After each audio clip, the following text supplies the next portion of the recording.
Hello, struggling with CIE Business Paper 3? Want to go from a C to an A star? Are you aiming for that A in Cambridge Business Paper 3? Do the case studies overwhelm you or leave you wondering what exactly examiners want? Stay tuned.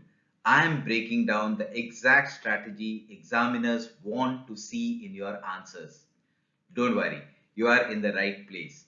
In this video, I'll walk you through the exact blueprint for how to master paper 3, business decision making, based on real examiner reports, past paper insights, and proven strategies that top scorers follow. Whether you are struggling with evaluation, unsure how to apply case data, or just want to level up your answers for the highest marks, this is the video for you. And if you find this valuable, make sure to hit that like button, subscribe to the channel, and turn on the bell icon so you never miss a step in your journey to that A star. Let's break it down together and unlock your full potential in Business 9609. Let's dive in. Alright students, let's first get a clear picture of what paper 3 is all about. You will have 1 hour and 45 minutes to answer all the questions. Yes, you must attempt every one. No options to skip. The paper is worth 60 marks and it's all based on a real world case study. Think of it like this. Imagine you are the business advisor to a company. You will be given a situation and your job is to help the business make smart decisions using what you have learned in class. Now, what do you need to focus on? Let's break it down. First, real world case study analysis. You will be given lots of information about a business. Read it carefully. Look for details that will help you answer each question. Second, application of business concepts. Don't just define terms like break even or market share. Instead, apply them to the case. For example, if a company is launching a new product, talk about real risks, marketing ideas, and what the numbers say, not just theory. Third, calculations and interpretations. You might be asked to calculate profit, contribution, or net present value. But that's not all. Once you calculate, explain what the answer means for the business. A good answer connects the numbers to the decision being made. Fourth, structured evaluation. This is where you show your thinking. Say why an idea might work, why not, and then give a balanced conclusion. Don't just pick one side. Show both and then recommend the best option. So remember, paper 3 is not just about writing what you know, it's about being smart, practical, and clear in your answers, just like a business professional. In the next slides, I'll show you exactly how to do this step by step. Now this part is super important. If you want top marks in paper 3, you need to understand how your answers are marked. Examiners don't just look at what you write. They check four main skills called the assessment objectives or AOs. Let me explain each one in a simple way. AO1, knowledge and understanding. This means you need to show that you know your business concepts.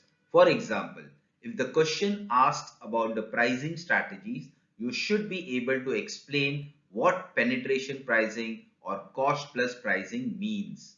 But remember, just writing definitions won't get you far. AO2, application to the context. This is where many students lose marks. You need to take that knowledge and connect it directly to the case study. Let's say the case is about a small bakery. Don't just say economies of scale help reduce costs. Instead, apply it like this. As the bakery increases production, it can buy flour in bulk at lower prices, reducing average cost. See How that's specific? That's what the examiner wants. AO3, Analysis of Issues. Here, you explain the why and how. If you're recommending a marketing campaign, analyze how it might increase sales and also what the challenges could be, like cost or reaching the right audience. Use words like this leads to, as a result, or this may cause to show that your thinking goes deeper. AO4, Evaluation and Judgment. This is mainly in the 12-mark questions, and this is where you can really stand out. After you have given both sides of the argument, finish with a balanced judgment. Say things like, although option A is cheaper, option B may be more effective in the long term because it builds stronger brand loyalty. So remember, to hit those top bands, it's not enough to just know the stuff. You need to apply, analyze, and evaluate like a decision maker in the business world. And don't worry, I'll guide you through exactly how to do that for each type of question. Alright, let's talk about how to prepare smartly for paper 3. Not just hard, but smart preparation that helps you score top marks. First tip, know your financial ratios and use them like a pro. This paper often involves decision making. So, just knowing what the current ratio or ROCE, return on capital employed isn't enough. You need to understand what the ratio means for the business. For example, if the gearing ratio is super high, it means the business has lots of debt. You could then comment, this could increase financial risk, especially if interest rates are rising, which may make investment less attractive. See, you are using the ratio strategically to support your answer. Second tip, don't just quote data, explain it. Many students copy figures from the case and stop there. But paper 3 wants you to interpret the data. Ask yourself, what does this number tell me? Is this trend good or bad for the business? Imagine a business's sales have increased by 15% but profits only rose by 2%. That tells you costs must have increased too, and that could spark a great analysis point. Third tip, use business terms in the right context. This helps show the examiner you are confident with the subject. But be careful, don't just throw in big words. Use terms like break even, economies of scale, or product portfolio only when they truly fit the situation. For example, if a firm is launching new products, you might say expanding the product portfolio may reduce risk through diversification, which is especially useful in a competitive market. So in short, know your ratios and apply them. Don't just copy data, use it. Use business vocabulary like you mean it. Stick with me and I'll show you how to do all this in real paper 3 questions. Now, let's break down how to approach questions in paper 3. So you don't just write more but write smart. Let's start with 8-mark questions. These are like short essays. What do you need?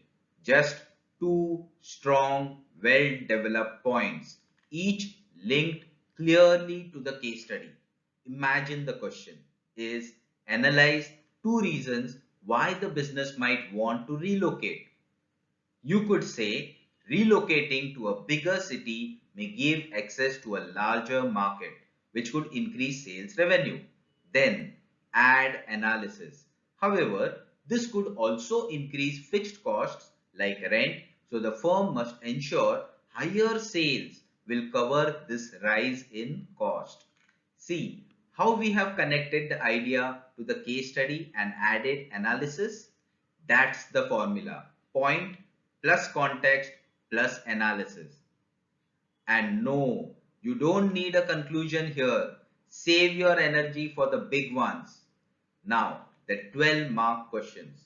This is where you shine with your evaluation and judgment.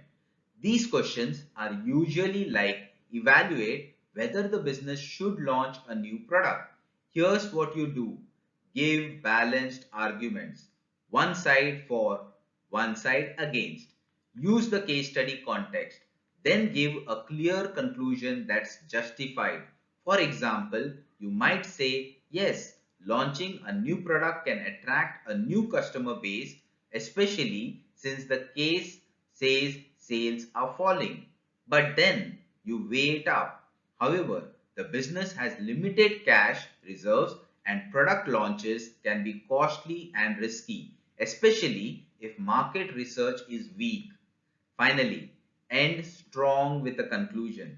Overall, launching the product may help long-term growth, but only if it is backed by solid research and controlled budgeting. That's the top level stuff the examiner is looking for. So, quick recap. For 8-mark questions, 2 develop points with no introduction or conclusion. For 12-mark questions, balanced arguments, real evaluation, and a smart justified conclusion, but ensure give a small introduction at the same time. Follow this structure and you will be writing like a top band candidate. Let's now talk about one of the most underrated success factors in paper 3, time management. You might know the concepts, write well and still not finish the paper, and that can cost you big marks. So here's how to stay in control of your time and write like a pro. Step 1. Read and annotate the case study. Spend 10 to 15 minutes doing this right at the start. Trust me, this is not wasted time. Highlight the key facts, underline figures, and circle business terms. For example, if the case says the business is facing falling profits and increasing employee turnover, that's gold. You will use that information in almost every answer. Then comes the 8-mark questions. Aim to spend around 10 to 12 minutes each.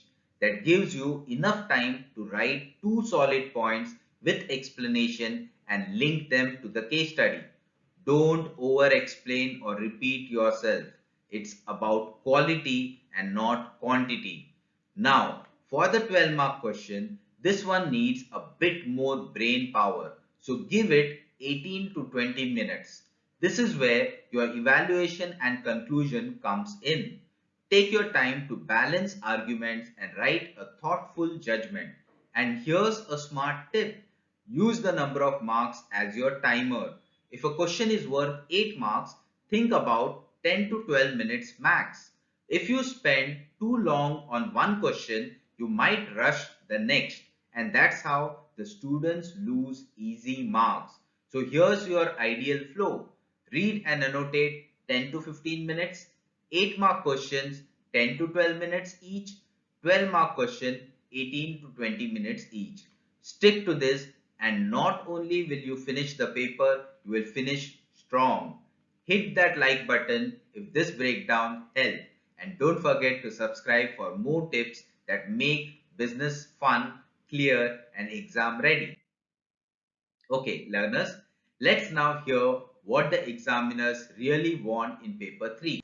This is straight from those who mark your papers, so it is pure gold if you are aiming for that top band. First, don't waste time analyzing every single line of data. You don't need to explain every chart or table. Instead, pick the most relevant information. For example, if the case study talks about a fall in sales in one region but a rise in profit margins, which one supports your answer best? That's the one you go with. Next, avoid giving generic textbook style answers. Writing higher price leads to lower demand without linking it to the business case won't get you far. Instead, say something like, due to the increase in price and the high price elasticity of demand, PD equals minus 2.4, it is likely that sales will fall sharply, especially in a competitive market like theirs. Now, that's how you impress the examiner. Use your financial tools wisely.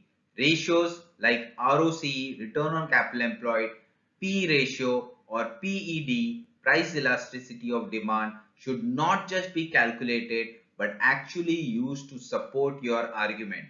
Example, the firm's ROCE is significantly lower than the industry average, suggesting poor investment efficiency, which weakens the case for expansion at this stage.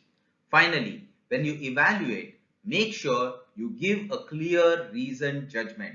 Don't sit on the fence. Say what you think the business should do, and more importantly, why. Back it up with evidence from the case, logic, and business insight. That's what examiners love. So remember, pick only relevant data. Don't copy paste textbook phrases. Use financial tools smartly. Evaluate with confidence and clarity. If this advice clicked with you, give this video a thumbs up and share it with a friend who's also preparing for paper 3. And of course, subscribe for more exam smart strategies delivered in student friendly style. Alright champs, let's wrap this up with a powerful recap and my top 3 paper 3 strategies that can help you stand out and score high. These are simple, practical and they work. Tip 1. Use business terms but in context. Yes, saying profit margins or cash flow forecast sounds impressive, but only if you are using them correctly and relevantly. For example, don't just say the firm should improve liquidity. Instead, say, given the current ratio is only 0.8:1, the firm might struggle to pay short-term liabilities. So, improving liquidity by delaying capital expenditure makes sense. See the difference. You are showing you understand the concept in the case context, and that's examiner gold. Tip 2. Make every line earn a mark. This isn't an easy contest. It's a business paper. That means no fluff, no storytelling. Every sentence should either apply the case study, analyze a business issue, or give a judgment. Think of your answer as a budget. Don't spend a single sentence unless it adds value. Tip 3. Don't just summarize. Judge and justify. In the 12-mark question, you must go beyond. On the one hand, on the other hand. Choose a side, back it up, show the why. For example, although expanding into a new market has potential, the lack of brand awareness and high setup costs make it too risky. A better short-term option would be market penetration in existing regions where the firm already has loyal customers. Now that is a confident conclusion with justification, and that's what you need for AO4 marks. So remember, speak business but in cases language. Cut the fluff. Every line must work. Evaluate like a pro with judgment and reasons. If this recap helped make things clearer for you, hit that like button, drop a comment below with your favorite tip, and don't forget to subscribe to the channel for more videos just like this. Let's crack paper 3 together. And that's a wrap on mastering paper 3, business decision making. If this video helped you understand things better or gave you some useful tips, go ahead and give it a thumbs up. It really helps more students find this video and learn just like you did. I have got more powerful content coming your way, especially for paper 4, which many students find even trickier. So don't forget to subscribe and hit that bell icon so you don't miss it when it drops. And hey, if you want me to walk you through a model answer for one of the recent questions, just drop a comment below. Let me know which one you did like to see explained step by step. Let's keep going strong and aim for that A star together. You have got this, and I am here to help you every step of the way. Thank you so much.